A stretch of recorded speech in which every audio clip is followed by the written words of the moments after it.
আসসালামু আলাইকুম viewers, welcome to three sister kitchen USA. আজকে আমার রেসিপি গ্রেপ পুডিং। আমি এখানে নিয়েছি 1.5 পাউন্ড গ্রেপ। এখানে আমি নিয়েছি 500 গ্রাম চায়না গ্রাস। তার জন্য আমি প্রথমত চায়না গ্রাসটা গরম পানি দিয়ে ভিজিয়ে রাখবো।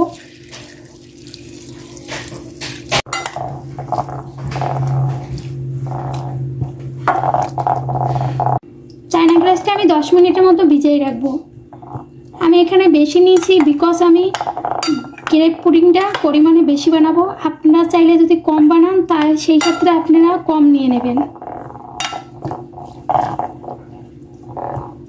এক্ষেত্রে আপনারা 250 গ্রাম নিয়ে নেবেন আপনারা যদি ছোট বানাইতে চান। এখন আমি গ্রেপগুলো ছিলে নেব। গ্রেপগুলো ছিলে আমি খোসাগুলো ফেলে দেব না, এটা আমার কাজে লাগবে। দেন আমি সবগুলো গ্রেপ ছিলে নিয়েছি।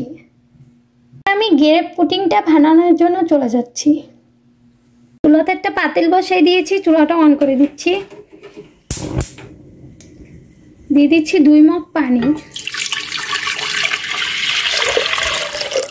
গ্রেপগুলোর খোসাটা আমি ছিলে রেখেছিলাম, সেটা আমি দিয়ে দিচ্ছি।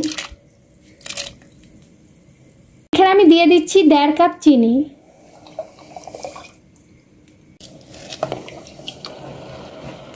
আপনারা যদি চিনিটা বেশি খান সেই ক্ষেত্রে চিনিটা বেশি দিয়ে দেবেন। পানিতে বলক আসলে আমি দিয়ে দেবো চায়না গ্রাস। পানিতে বলক এসেছে, এখন আমি দিয়ে দিচ্ছি চায়না গ্রাস।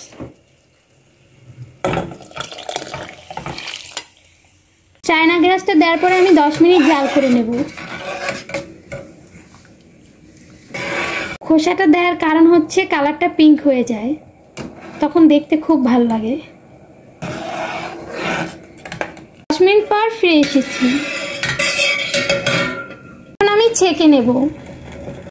পুডিংটা যে ট্রেতে বসাবো সেই ট্রেটা নিয়ে নিচ্ছি, ছেঁকে নিচ্ছি।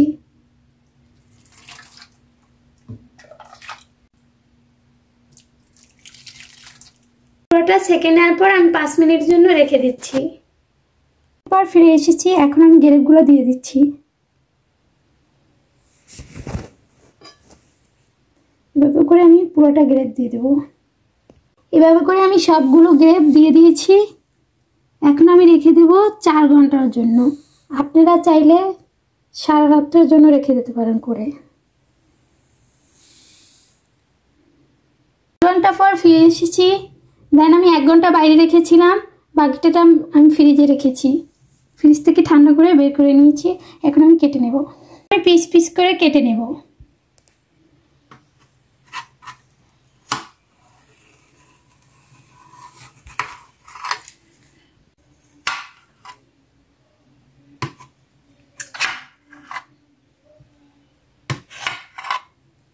করে আমি পিস করে নিয়েছি। এটা অপশনাল, আপনারা চাইলে বড় বড় করে পিস করতে পারেন। এখন আমি উঠিয়ে নিচ্ছি। আমি গ্রেপ পুডিং পরিবেশন করে নিয়েছি। তো আপনাদের কিরকম লাগছে অবশ্যই লাইক কমেন্ট সাবস্ক্রাইব করে জানাবেন। আর আমার চ্যানেল নতুন হয়ে থাকলে সাবস্ক্রাইব করে নেবেন, আর আমার চ্যানেলটা বেশি করে শেয়ার করে দেবেন। তো আজকের মতো এই পর্যন্ত। সবাই ভালো থাকবেন, সুস্থ থাকবেন। আসসালামু আলাইকুম।